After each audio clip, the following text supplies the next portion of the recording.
Welcome back to ODHtv. 50 Cent, Curtis Jackson, he just released a 4-part docuseries called Sean Combs' The Reckoning. What are they saying he did?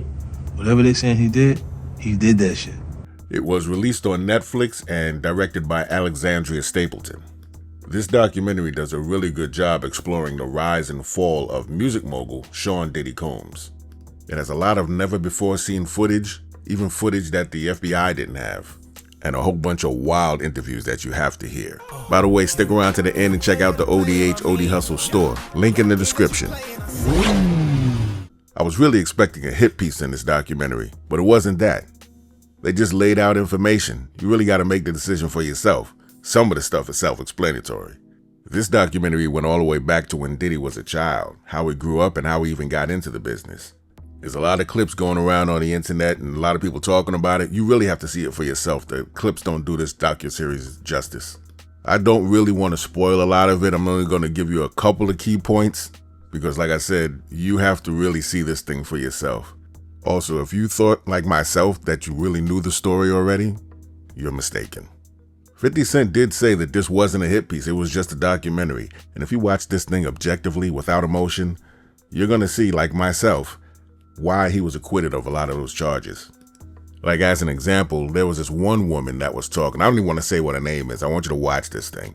But there was this one woman that was given an interview and she was telling her story. And it was obvious to me that she was putting a lot of barbecue sauce on it. And I didn't want to say she wasn't telling the truth because I wasn't there. But when they got to the end and they started interviewing the jurors, and the jurors were pointing at this same lady I was looking at and saying that they didn't believe her either, I was like, okay, it's not just me. Well, let's talk about it a little bit more. So without spoiling the whole thing, I'm just going to go through a few key things in these episodes. So this first one, like I said, went all the way back to when he was a child, but also had a lot of footage of him talking to his lawyers, and he was really nervous. It was really interesting to see the desperation of a man that didn't know where he was going to wind up spending the rest of his life. Would it be at home or would it be in a jail cell? This episode went back and forth from when he was a kid to these calls with the lawyers and how he got started in the business. I actually know 3 of the dudes in this photo. I keep mentioning his childhood because there are a lot of things in his childhood that let you see the trajectory that his life was going to be going in. The second episode was entitled What Goes Down Must Come Up. Real interesting episode, really focusing on that whole Tupac and Biggie thing. And with all the information presented, it does kind of make you feel like Sean Combs did have a hand to play in both of them getting murked. Very interesting episode, a lot of interesting footage from the night that Tupac got murked that I don't think anybody's seen before. But the craziest thing is knowing that after Biggie was murked, that he had to pay for his own funeral? Yo, that's buck wild. I remember seeing this performance on TV when it happened. And after learning what I learned in episode 2, has me looking at the Biggie tribute he did with Sting, like, oh sh**.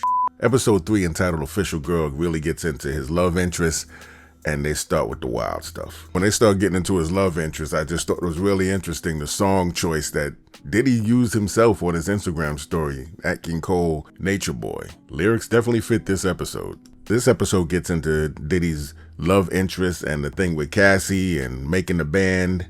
And a funny moment that I probably shouldn't be laughing at, but he wrote an email to Aubrey O'Day, this wild email, and ended it with, "Ready to do what I say, hit me, happy face. God bless, Diddy. God is the greatest." Why would he do that? The episode also got into all of this and this dude. You just gotta watch it.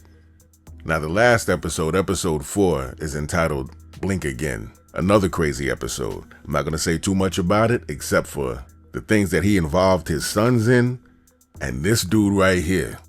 This shit right here, nigga. This shit right here. I mean, you got to watch it and just listen to this dude's story. But the last thing I say I took away from this docuseries is everybody was grown. Everybody's telling on themselves. And a lot of these dudes that tooted it up, they was upset that they didn't get what they wanted to get after they finished tooting. This documentary, I don't believe, had much to do with the charges. It was just exposing the industry as a whole. And you know, Diddy is not the only one that's doing this type of stuff.